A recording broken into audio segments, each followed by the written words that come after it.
ಶ್ರೀಕೃಷ್ಣಾಯ ನಮಃ. ವಸುದೇವಸುತಂ ದೇವಂ ಕಂಸಚಾಣೂರಮರ್ದನಂ ದೇವಕೀ ಪರಮಾನಂದಂ ಕೃಷ್ಣಂ ವಂದೇ ಜಗದ್ಗುರುಂ. ಬ್ರಹ್ಮಸ್ಥಾನ ಸರೋಜ ಮಧ್ಯವಿಲಸಚ್ಛೀತಾಂಶು ಪೀಠಸ್ಥಿತಂ ಸ್ಫೂರ್ಜತ್ಸೂರ್ಯರುಚಿಂ ವರಾಭಯಕರಂ ಕರ್ಪೂರಕುಂದೋಜ್ವಲಂ ಶ್ವೇತಸೃಗ್ವಸನಾನುಲೇಪನಯುತಂ ವಿದ್ಯುದ್ರುಚಾ ಕಾಂತಯ ಸಂಶ್ಲಿಷ್ಟಾರ್ಧತನುಂ ಪ್ರಸನ್ನವದನಂ ವಂದೇ ಗುರುಂ ಸಾದರಂ. ಶ್ರೀ ಗುರುಭ್ಯೋ ನಮಃ. ಲಂಬೋದರಂ ಪರಮಸುಂದರಮೇಕದಂತಂ ರಕ್ತಾಂಬರಂ ತ್ರಿನಯನಂ ಪರಮಂ ಪವಿತ್ರಂ ಉದ್ಯದ್ದಿವಾಕರಕರೋಜ್ವಲಕಾಯಕಾಂತಂ ವಿಘ್ನೇಶ್ವರಂ ಸಕಲವಿಘ್ನಹರಂ ನಮಾಮಿ. ತ್ವಾಂ ದೇವ ವಿಘ್ನದಲನೇತಿ ಚ ಸುಂದರೇತಿ ಭಕ್ತಿಪ್ರಿಯೇತಿ ಸುಖದೇತಿ ಫಲಪ್ರದೇತಿ ವಿದ್ಯಾಪ್ರದೇತ್ಯಗಹರೇತಿ ಚ ಯೇ ಸ್ತುವಂತಿ ತೇಭ್ಯೋ ಗಣೇಶವರದೋ ಭವ ನಿತ್ಯಮೇವ. ಶ್ರೀ ಮಹಾಗಣಪತಯೇ ನಮಃ. ಯಾ ಕುಂದೇಂದು ತುಷಾರಹಾರಧವಳ ಯಾ ಶುಭ್ರವಸ್ತ್ರಾವೃತ ಯಾ ವೀಣಾ ವರದಂಡಮಂಡಿತಕರ ಯಾ ಶ್ವೇತಪದ್ಮಾಸನ ಯಾ ಬ್ರಹ್ಮಾಚ್ಯುತ ಶಂಕರ ಪ್ರಭೃತಿಭಿಃ ದೇವೈಃ ಸದಾ ವಂದಿತಾ ಸಾ ಮಾಂ ಪಾತು ಸರಸ್ವತೀ ಭಗವತಿ ನಿಶ್ಶೇಷಜಾಡ್ಯಾಪಃ. ಶ್ರೀ ಸರಸ್ವತ್ಯೇ ನಮಃ. ವೇದಾರ್ಥತತ್ವವಿಶದೀಕರಣೇನ ಪುಂಸಾಂ ಉಚ್ಚೈರ್ಗತಿಂ ಜಗತಿ ಯೋ ದಯಾಯ ವಿಧಾತುಂ ರಮ್ಯಾಂ ಪುರಾಣಪದವೀಂ ಪ್ರಣಿನಾಯ ತಸ್ಮೈ ಲೋಕೇಶವೈಭವಪುಷೇ ಋಷಯೇ ನಮಸ್ತಾತ್. ತಸ್ಮೈ ವ್ಯಾಸಾಯ ಮುನಯೇ ಸರ್ವಜ್ಞಾಯ ಮಹರ್ಷಯೇ ಪರಾಶರ್ಯಾಯ ಶಾಂತಾಯ ನಮೋ ನಾರಾಯಣಾತ್ಮನೆ. ಶ್ರೀ ವ್ಯಾಸಾಯ ನಮಃ. ನಾರಾಯಣಂ ನಮಸ್ಕೃತ್ಯ ನರಂ ಚೈವ ನರೋತ್ತಮಂ ದೇವೀಂ ಸರಸ್ವತೀಂ ವ್ಯಾಸಂ ತತೋ ಜಯಮುದೀರಯೇತ್. ಕನಕರುಚಿದುಕೂಲಃ ಕುಂಡಲೋಲ್ಲಾಸಿಗಲ್ಲಃ ಶಮಿತಭುವನಭಾರಃ ಕೋಪಿ ಲೀಲಾವತಾರಃ ತ್ರಿಭುವನಸುಖಕಾರಿ ಶೇಷಶಾಯೀ ಮುಕುಂದೋ ಪರಿಕಲಿತರಮಾಂಗೋ ಮಂಗಲಂ ನಸ್ತನೋತು. ನಮಾಮಿ ಗೋವಿಂದ ಪದಾರವಿಂದಂ ಸದೇಂದಿರಾನಂದನಮುತ್ತಮಾಡ್ಯಂ ಜಗಜ್ಜನಾನಾಂ ಹೃದಯ ಸನ್ನಿವಿಷ್ಟಂ ಮಹಾಜನೈಕಾಯನಮುತ್ತಮೋತ್ತಮಂ. ನಮಸ್ತೆ ಚಕ್ರಹಸ್ತಾಯ ಶಾರ್ङ्ಗಹಸ್ತಾಯ ತೇ ನಮಃ. ನಂದಹಸ್ತಾಯ ತೇ ವಿಷ್ಣೋ ಶಂಖಹಸ್ತಾಯ ತೇ ನಮಃ. ಓಂ ನಮೋ ವಾಸುದೇವಾಯ ನಮಃ ಸಂಕರ್ಷಣಾಯ ಚ ಪ್ರದ್ಯುಮ್ನಾಯ ನಮಸ್ತುಭ್ಯಂ ಅನಿರುದ್ಧಾಯ ತೇ ನಮಃ. ಪಾತಾಲಾದುತ್ಪತಿಷ್ಣೋರ್ಮಕರವಸತಯೋ ಯಸ್ಯ ಪುಚ್ಛಾಭಿಘಾತ ಧೂರ್ಧ್ವಂ ಬ್ರಹ್ಮಾಂಡಖಂಡ ವ್ಯತಿಕರವಿಹಿತ ವ್ಯತ್ಯಯೇ ನಾಪತಂತಿ. ವಿಷ್ಣೋರ್ಮತ್ಸ್ಯಾವತಾರೇ ಸಕಲವಸುಮತಿ ಮಂಡಲಂ ವ್ಯಶ್ನುವಾನಃ ತಸ್ಯಾಸ್ಯೋದೀರಿತಾನಾಂ ಧ್ವನಿರಪಹರತಾದಶ್ರಿಯಂ ವ ಶ್ರುತೀನಾಂ. ಶ್ರೀ ಮತ್ಸ್ಯರೂಪಿ ಪರಮಾತ್ಮನೇ ನಮಃ. ಪ್ರಿಯ ಬಾಂಧವರೇ, ನಮ್ಮ ಈ ಶ್ರೀ ಲಾಲೀಕೃಷ್ಣ ಚಾನಲ್ಗೆ ಸ್ವಾಗತ. ಇಂದಿನ ವಿಡಿಯೋದಲ್ಲಿ ನಾವು ಶ್ರೀ ಮತ್ಸ್ಯ ಮಹಾಪುರಾಣದ 119ನೆಯ ಅಧ್ಯಾಯವಾದ ಭೂಗೋಳ ವರ್ಣನ, ದೇವಾಲಯದ ವರ್ಣನೆ, ಅತ್ರಿ ಮಹರ್ಷಿಯು ಪ್ರತಿಷ್ಠೆ ಮಾಡಿದ್ದ ವಾಸುದೇವ ಮೂರ್ತಿಯ ವರ್ಣನೆ, ಪುರೂರವ ರಾಜನ ತಪಸ್ಸಿನ ವಿಚಾರ ಮಾಡೋಣ. ಶ್ರೀಕೃಷ್ಣಾಯ ನಮಃ. ಸೂತ ಪುರಾಣಿಕನು ಹೇಳುತ್ತಾನೆ, ದಟ್ಟವಾದ ಮಂಜಿನಿಂದ ತುಂಬಿ ಶುಭ್ರವರ್ಣದಿಂದ ಪ್ರಕಾಶಿಸುವ 2 ಶಿಖರಗಳಿವೆಯೆಂದು ಹೇಳಿದೆನಲ್ಲವೇ. ಅವುಗಳ ನಡುವೆ ಬಹಳ ಎತ್ತರವಾದ 3ನೆಯ ಶಿಖರವು ಮತ್ತೊಂದಿರುವುದು. ಅದರ ಬಂಡೆಗಳು ಯಾವಾಗಲೂ ಬಿಸಿಲಿನಿಂದ ಕಾದು ಬಹಳ ಬಿಸಿಯಾಗಿರುವವು. ಮೋಡವು ಅಲ್ಲಿ ಎಂದೂ ಸುಳಿಯದು. ಅದರ ಕೆಳಗಡೆ ಪಶ್ಚಿಮ ಭಾಗದಲ್ಲಿ ಮರಗಳು ಗುಂಪಾಗಿರುವವು. ಅಲ್ಲೊಂದು ಸುಂದರವಾದ ಗವಿ ಇದೆ. ಅದರ ಸುತ್ತಲೂ ಜಾಜಿಯ ಬಳ್ಳಿಗಳು ಬೆಳೆದು ದಟ್ಟವಾಗಿ ಕವಿಚಿಕೊಂಡಿವೆ. ಪುರೂರವ ರಾಜನು ಅದನ್ನು ಕಂಡು ಕುತೂಹಲದಿಂದ ಒಳಗೆ ಪ್ರವೇಶಿಸಿದನು. 400 ಮೊಳದಷ್ಟು ದೂರ ಅದು ಬಲು ಇಕ್ಕಟ್ಟಾಗಿ ಕಗ್ಗತ್ತಲೆಯಿಂದ ತುಂಬಿದ್ದಿತು. ಅಲ್ಲಿಂದ ಮುಂದೆ ಪ್ರಕಾಶದಿಂದ ಬೆಳಗುತ್ತಿತ್ತು. ಆ ಗುಹೆಯು ಬಲು ಎತ್ತರವಾಗಿಯೂ ವರ್ತುಲಾಕಾರವಾಗಿಯೂ ಇದ್ದಿತು.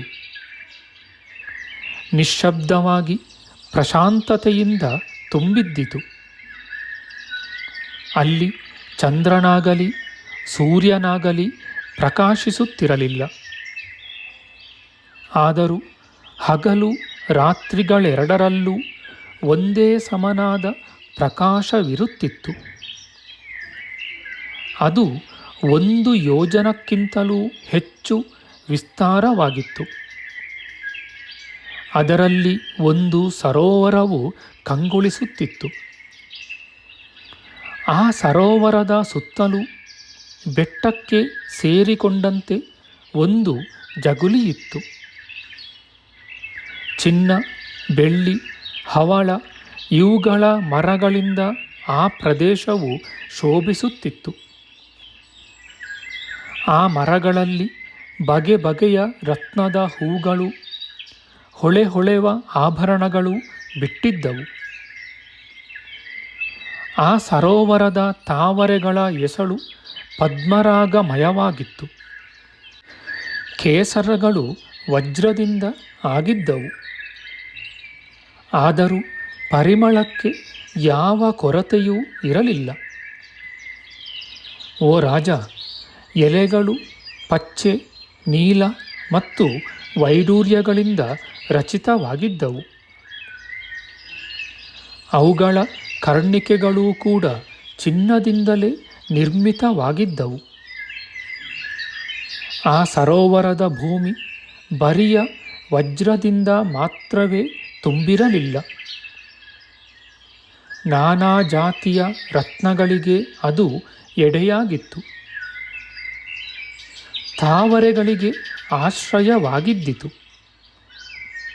ಕವಡೆ, ಕಪ್ಪೆಯ ಚಿಪ್ಪು, ಶಂಖ, ಮೊಸಳೆ, ಭಯಂಕರವಾದ ಮೀನು ಮತ್ತು ಆನೆಗಳು ಇವುಗಳಿಗೆಲ್ಲ ಅದು ಆಸರೆಯಾಗಿತ್ತು. ಪಚ್ಚೆ, ವಜ್ರ, ಪದ್ಮರಾಗ, ಇಂದ್ರನೀಲ, ಮಹಾನೀಲ ಮತ್ತು ಪುಷ್ಪರಾಗ ಮಣಿಗಳು ಅಲ್ಲಿ ದೇದೀಪ್ಯಮಾನವಾಗಿದ್ದವು. ಕಾರ್ಕೋಟಕ, ತುತ್ತಕ, ಶೇಷ, ರಾಜಾವರ್ತ, ರುಚಿರಾಕ್ಷ ಎಂಬ ಮುಖ್ಯ ಸರ್ಪಗಳ ಫಣಾರತ್ನಗಳು ವಿರಾಜಿಸುತ್ತಿದ್ದವು. ಸೂರ್ಯಕಾಂತ ಮತ್ತು ಚಂದ್ರಕಾಂತ ಮಣಿಗಳು, ಶ್ರೇಷ್ಠ ವರ್ಣದ ನೀಲರತ್ನಗಳು ಬೆಳಗುತ್ತಿದ್ದವು. ರಮ್ಯವಾದ ಜ್ಯೋತಿರಸ ಮತ್ತು ಶಮಂತಕಗಳೆಂಬ ರತ್ನ ವಿಶೇಷಗಳ ಪ್ರಭೆಯೂ ಅಲ್ಲಿ ವ್ಯಾಪಿಸಿದ್ದಿತು. ಆದಿಶೇಷನಂತೆ ಶುಭ್ರವಾದ ರತ್ನಗಳು, ಸ್ಫಟಿಕ ಮಣಿಗಳು, ಗೋಮೇಧಕ, ಪಚ್ಚೆಯ ಹುಡಿ, ವೈಡೂರ್ಯ, ಸೌಗಂಧಿಕ, ರಾಜಮಣಿ, ವಜ್ರ ಮತ್ತು ಬ್ರಹ್ಮಮಣಿ ಇವುಗಳ ಕಾಂತಿಯು ಪ್ರಕಾಶಿಸುತ್ತಿತ್ತು. ಅಲ್ಲಿ ಹುಟ್ಟಿದ ಮುತ್ತುಗಳು ನಕ್ಷತ್ರಗಳ ರೂಪವನ್ನು ಧರಿಸಿದ ಮುಕ್ತರು ಧರಿಸುವಂತಹವುಗಳಾಗಿದ್ದವು. ಅವುಗಳ ಕಾಂತಿಯು ಎಲ್ಲೆಡೆಯಲ್ಲೂ ಪ್ರಸರಿಸುತ್ತಿತ್ತು. ಅಲ್ಲಿನ ನೀರು ಸುಖೋಷ್ಣವಾಗಿದ್ದಿತು. ಅದರಲ್ಲಿ ಸ್ನಾನ ಮಾಡಿದರೆ ಶೀತವು ಪರಿಹಾರವಾಗುತ್ತಿತ್ತು. ಆ ಸರೋವರದ ಮಧ್ಯದಲ್ಲಿ ಸೊಗಸಾದ ವೈಡೂರ್ಯ ರತ್ನದ ಶಿಲೆ ಇದ್ದಿತು. ಓ ಭೂಪಾಲ, ಆ ಶಿಲೆಯು ಚಚ್ಚೌಕವಾಗಿ 200 ಧನುಷ್ಪ್ರಮಾಣ ಎಂದರೆ 800 ಮೊಳ ಅಳತೆಯುಳ್ಳದ್ದಾಗಿತ್ತು. ಅದು ಅತ್ರಿ ಮಹರ್ಷಿಯ ತಪಪ್ರಭಾವದಿಂದ ನಿರ್ಮಿತವಾಗಿತ್ತು. ಓ ರಾಜೇಂದ್ರ, ಮನೋಹರವಾದ ಆ ದ್ವೀಪದಲ್ಲಿ ಎತ್ತ ಕಡೆ ನೋಡಿದರೂ ನೆಲವು ಬಿಲದ ಬಾಗಿಲ ಬಳಿ ಇದ್ದಂತೆಯೇ ಮನೋಹರವಾಗಿತ್ತು. ಅಷ್ಟೇ ಅಲ್ಲ, ಅದು ಸುವರ್ಣಮಯವೂ ಆಗಿದ್ದಿತು. ಅದರಲ್ಲೂ ಸರೋವರವಿದ್ದ ಪ್ರದೇಶವಂತೂ ಅತ್ಯಂತ ರಮಣೀಯವಾಗಿತ್ತು. ಆ ಶಿಲಾತಲದಲ್ಲಿ ರಮ್ಯವಾದ ಪುಷ್ಕರಣಿಯೊಂದಿದೆ. ಅದರ ನೀರು ತಂಪಾಗಿಯೂ ನಿರ್ಮಲವಾಗಿಯೂ ಇದ್ದಿತು. ಅದರಲ್ಲಿ ತಾವರೆಗಳು ಅರಳಿ ಕಂಗೊಳಿಸುತ್ತಿದ್ದವು. ಓ ರಾಜ, ಮನೋಹರವಾದ ಆ ಕೊಳವು ಆಕಾಶದಂತೆ ನಿರ್ಮಲವಾಗಿ ಚಚ್ಚೌಕವಾಗಿತ್ತು. ಅದರ ನೀರು ಮಧುರವೂ ಸ್ವಚ್ಛವೂ ಶೀತಲವೂ ಸುಗಂಧವೂ ಆಗಿದ್ದಿತು. ಆ ನೀರನ್ನು ಕುಡಿದರೆ ಗಂಟಲು ಕಟ್ಟದು, ಹೊಟ್ಟೆಯಲ್ಲಿ ಬಾಧೆಯೂ ಆಗದು. ಅದು ಪರಿಪೂರ್ಣವಾದ ತೃಪ್ತಿಯನ್ನು ಕೊಟ್ಟು ಶರೀರಕ್ಕೆ ಸುಖವನ್ನು ಉಂಟು ಮಾಡುತ್ತಿತ್ತು. ಆ ಪುಷ್ಕರಣಿಯ ನಡುವೆ ಅತ್ರಿ ಮಹರ್ಷಿಯು ತನ್ನ ತಪಸ್ಸಿನ ಮಹಿಮೆಯಿಂದ ಒಂದು ದೇವಾಲಯವನ್ನು ನಿರ್ಮಿಸಿದ್ದನು. ಅದು ಸಕಲ ರತ್ನಮಯವಾಗಿ ಶುಭಕರವಾಗಿದ್ದಿತು. ಅಲ್ಲಿಗೆ ಹೋಗುವುದಕ್ಕೆ ಅನುಕೂಲಿಸುವಂತೆ ಚಿನ್ನದ ಸೇತುವೆಯೊಂದು ರಚಿತವಾಗಿದ್ದಿತು. ಬೆಳ್ಳಿಯಿಂದ ಕಟ್ಟಿದ ಆ ಪ್ರಾಸಾದವು ಚಂದ್ರನ ಕಿರಣಗಳಂತೆ ಪ್ರಕಾಶಿಸುತ್ತಿತ್ತು. ಅದರ ಮೆಟ್ಟಿಲುಗಳು ಸುಂದರವಾದ ವೈಡೂರ್ಯ ರತ್ನಗಳಿಂದ ನಿರ್ಮಿತವಾಗಿದ್ದವು. ಸೊಗಸಾದ ಹವಳಗಳಿಂದ ಅವು ಅಲಂಕೃತವಾಗಿದ್ದವು. ಕಂಬಗಳನ್ನು ಇಂದ್ರನೀಲ ರತ್ನದಿಂದಲೂ ಜಗಲಿಯನ್ನು ಪಚ್ಚೆಯ ರತ್ನದಿಂದಲೂ ಮಾಡಿದ್ದರು. ವಜ್ರಗಳ ಕಾಂತಿಯು ಪ್ರಸರಿಸುತ್ತಾ ಕಣ್ಮನಗಳನ್ನು ಸೆಳೆಯುತ್ತಿತ್ತು. ಆ ದೇವಸ್ಥಾನದಲ್ಲಿ ಷಡ್ಗುಣ ಪರಿಪೂರ್ಣನೂ ದೇವದೇವನೂ ಆದ ಜನಾರ್ದನನು ಸರ್ವಾಲಂಕಾರ ಭೂಷಿತನಾಗಿ ಆದಿಶೇಷನ ದಿವ್ಯ ದೇಹದ ಮೇಲೆ ಪವಡಿಸಿದ್ದನು. ದೇವಾದಿದೇವನಾದ ಮಹಾವಿಷ್ಣುವು ಒಂದು ಪಾದವನ್ನು ಸ್ವಲ್ಪ ಮಡಿಸಿಕೊಂಡು ಆದಿಶೇಷನ ಮೇಲೆಯೂ ಇನ್ನೊಂದನ್ನು ಲಕ್ಷ್ಮೀದೇವಿಯ ತೊಡೆಗಳ ಮೇಲೆಯೂ ಇಟ್ಟಿದ್ದನು. ಕೇಯೂರಗಳಿಂದ ಅಲಂಕೃತವಾಗಿದ್ದ ಒಂದು ಬಾಹುವನ್ನು ಆದಿಶೇಷನ ಮೈಮೇಲೆ ಇರಿಸಿದ್ದನು.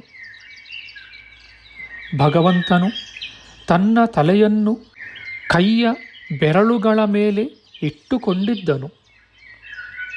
ಮತ್ತೊಂದು ತೋಳನ್ನು ನೀಡಿದ್ದನು. ಈ ಕೈಯ ಮಣಿಕಟ್ಟು ಸ್ವಲ್ಪ ಮಡಿಸಿಕೊಂಡಿದ್ದ ಮೊಣಕಾಲನ್ನು ಮುಟ್ಟುತ್ತಿತ್ತು. ಮೂರನೆಯ ಕೈಯೂ ಸಹ ಸ್ವಲ್ಪ ಮಡಿಸಿಕೊಂಡಿದ್ದು ನಾಭಿಸ್ಥಳವನ್ನು ಸ್ಪರ್ಶಿಸುತ್ತಿತ್ತು. ಭಗವಂತನು ತನ್ನ ನಾಲ್ಕನೆಯ ಹಸ್ತದಲ್ಲಿ ಪಾರಿಜಾತ ಪುಷ್ಪವನ್ನು ಹಿಡಿದುಕೊಂಡು ಆಘ್ರಾಣ ಮಾಡುತ್ತಿದ್ದನು.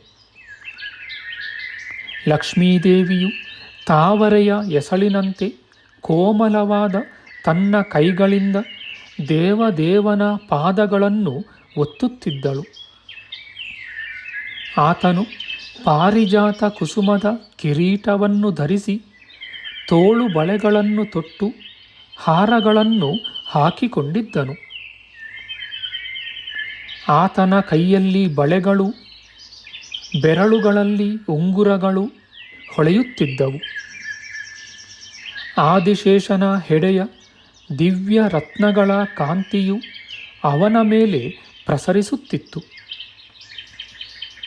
ಆ ಪರಮಪುರುಷನ ಚರಿತ್ರವನ್ನು ಇಷ್ಟೇ ಸರಿಯೆಂದು ತಿಳಿಯಲು ಅಸಾಧ್ಯ.